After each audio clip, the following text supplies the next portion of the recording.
Na mfuatiliaji wetu, leo nimekuja kukupa faida za kuchanja kuku na kufuata ile taratibu zote za chanjo. Make sure ukifuata zile chanjo na mtiririko mzima wa chanjo kwa kuku, yani utaepuka mambo mengi na madhara mengi. Lakini watu wengi wamekuwa hivi vitu wanachukua, wanafuga kuku kiolela, yani wanafuga kuku kienyeji.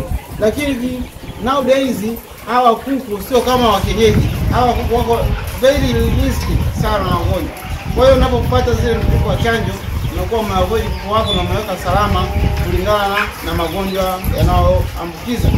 Lakini kitu cha pili, fuata kuku na ili uweze kuepuka na shida au changamoto ya madhara katika shamba lako, tunaita kitu biosecurity. Lazima uweke usalama.